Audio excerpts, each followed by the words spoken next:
Palangga, kamusta po kayong lahat? Naway nasa mabuti kayong kalagayan at walang karamdaman.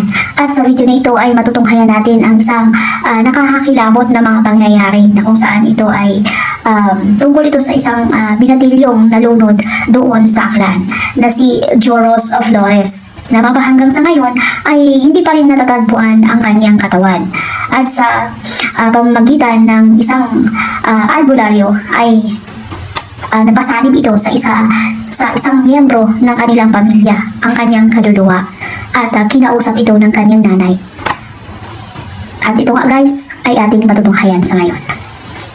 Flores, ligtas sa laos ito. Kami berkataman sa naman siya laos.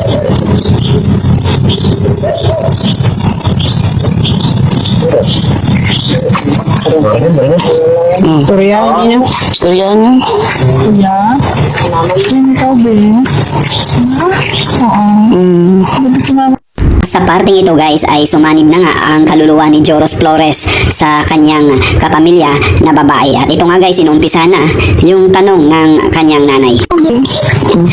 Sino ikaw makarabing? Sino ikaw? Kuya? Kuya? Kuya? Kuya ko ma?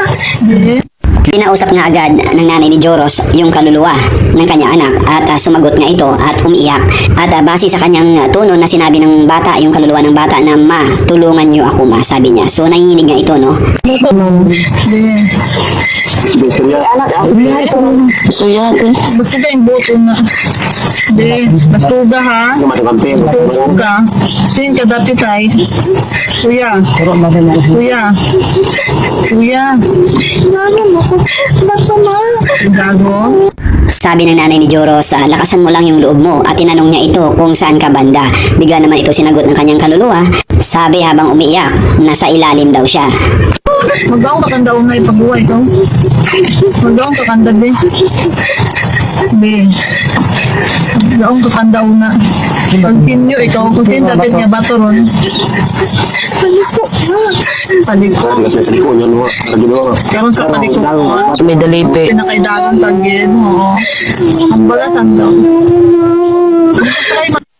So habang nga tinatanong kung saan siya banda ay sige pa rin iyak ng iyak yung kaluluwa ng bata. At sabi nga ay nasa ano daw siya, nasa ilalim tapos sa may paliko banda. So yun ang sinabi ng kaluluwa ng bata. Nga mo nito buong din. Hindi pa hindi ko maabot.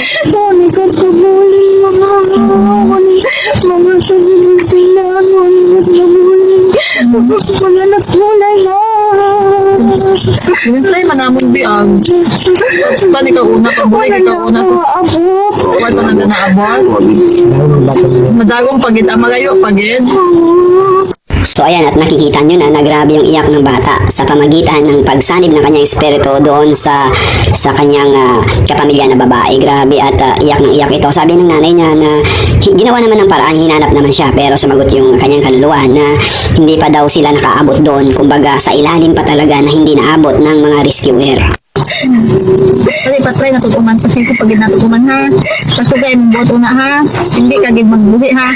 Maghinyo ka kanda una be nga ibalik ikaw iyan sa ibabaw. Hinyo ang sanda. Ha? Basto gagid ding buot. Ayot kanang padala-dala una kanda maghinyo ka. Ha ayot. Uli kasi.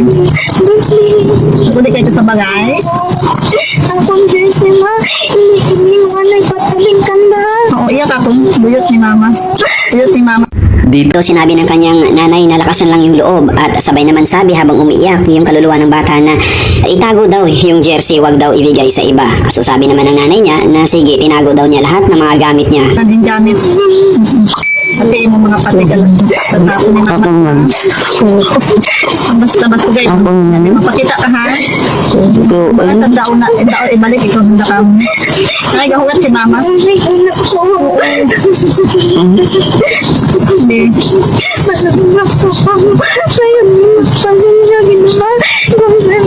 Grabe, sa parting ito ay gustong-gusto na talaga umuwi ng bata, at tila bang humingi pa ito ng pasensya sa kanyang mama habang umiiyak.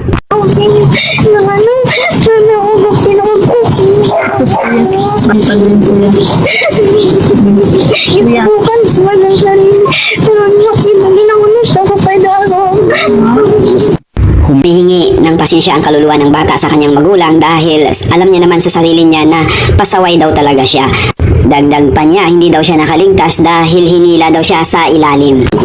Ay naman abi nagtamok-tamok man abi ikaw ito sayod manimo kin sarili nga hindi ka antigo maggangoy. Impugnan ka man kin classmate naman nag-adto ka ito. Eh bas ko galag buot at maghinyo ka kandaon na nga ibalik ka nang Sa parting ito, sinabi nga ng mama niya bakit ka kasi pumunta doon sa ilog na hindi ka naman marunong lumangoy at pinigilan ka naman ng mga kaklase mo. tamok sa nagaro dalan niya pagto niya kamo ha. Hindi ka magtayo-isog una ha. Oo. Iya kami adaw hindi kami magpigil bes.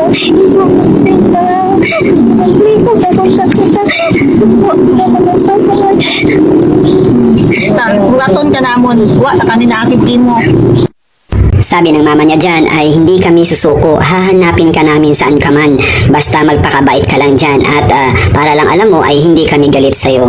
Basta hugaton ka namon, maghinyo ka kanda unang niya hatod ka iya kasi kung amat hindi ka man maabot ng mga rescuer kasi kadawog-dawog na magpatod ka kanda iya. Hinyo ata na. Kapintay ka kahoy. Sabi pa ng nanay niya, basta hintayin ka namin, magpaalam ka lang dyan na ihatid ka nila kasi hindi naman maabot talaga ng mga rescuer yung area. Sumagot naman yung anak, yung kaluluwa na anak sa nanay na sabi niya is nadaganan daw siya ng kahoy kaya hindi siya basta-basta makaalis sa lugar na yan. Basi ko may tao ko na, may kaibahan ka una. Ibabok, sanda. Hindi mo matry itin kwento kahoy.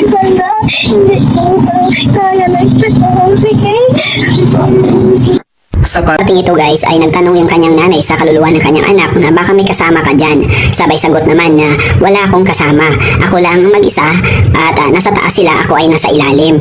Sabi naman ng nanay niya baka kaya mo naman makawala dyan. Hindi daw niya kaya dahil mabigat yung kahoy at matapang daw yung mga hindi natin nakikita. Hindi pa natin kahoy ha. Basta din. Parang mahuga kahoy.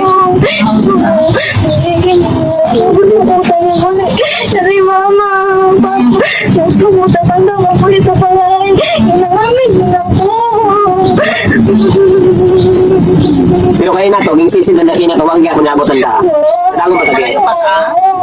Sa parting ito guys ay grabe nakakaiyak talaga dahil nagmamakaawa na talaga yung kaluluwa ng bata na gusto na talaga niyang umuwi sa kanilang bahay at humihingi talaga ito ng tulong na iligtas daw siya.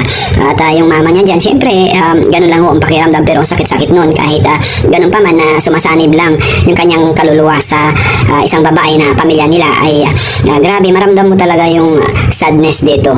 Kaya anda, di ko nung kumatyaga, medyo mo po kung naramdoon ka na di. Sige nga, iya itong sariyaan yung naman yung Basta hindi, basuga yung buot una ha, basuga yung buot. Basuga yung buot ha. Ayaw dito suko.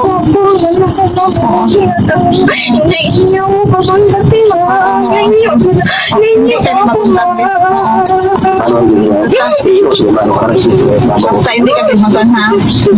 Sabi nga dyan ng mga magulang ni Joros ay ginawa ng paraan ng mga rescuer sa isang lugar na yan na malalim talaga, no, halos puputok yung tainga ng mga sumisisid para lang talaga hanapin siya. At ito, umiyak-iyak talaga yung kaluluwa ni Joros na kumbaga wag daw tumigil sa paghahanap sa kanya. Yan ang kanyang sinabi. Kuyon ka namon. Kuyon. Ay, nago ako basta tumahan. Nakawagan pa ako. Sige. Kasi siya mag-joke ulan. Umigigil ako yung mga Sinabi dito ng kaluluwa na sa ilalim daw siya ng bato at hindi siya basta-basta makalabas or makausa dahil nadaganan daw yung paa niya ng malaking kahoy. At please, sabi nga niya dyan, tulungan niyo ako please. gusto ko na magpalit. Bahan na kasi bigyan nun eh. Ako hanggang kamarong biha. Nakalang Kimo to, amangon to. Amangon sa limambal. si Raven din. Kuya yun si Raven.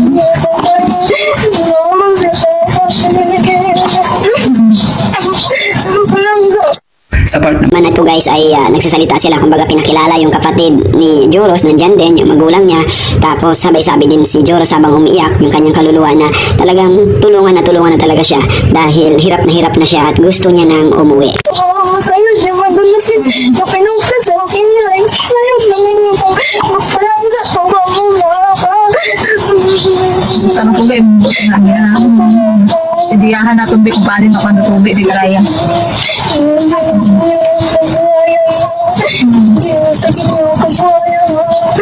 Obra nga na mong bitanan.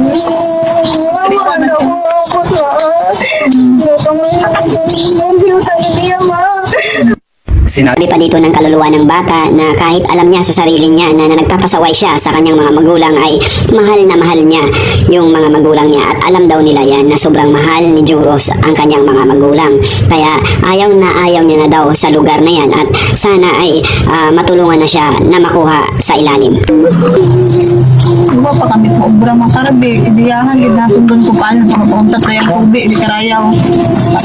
Basta basugay, boto na ha.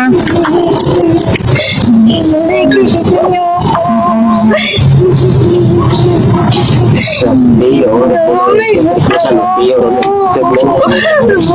bagong talaga.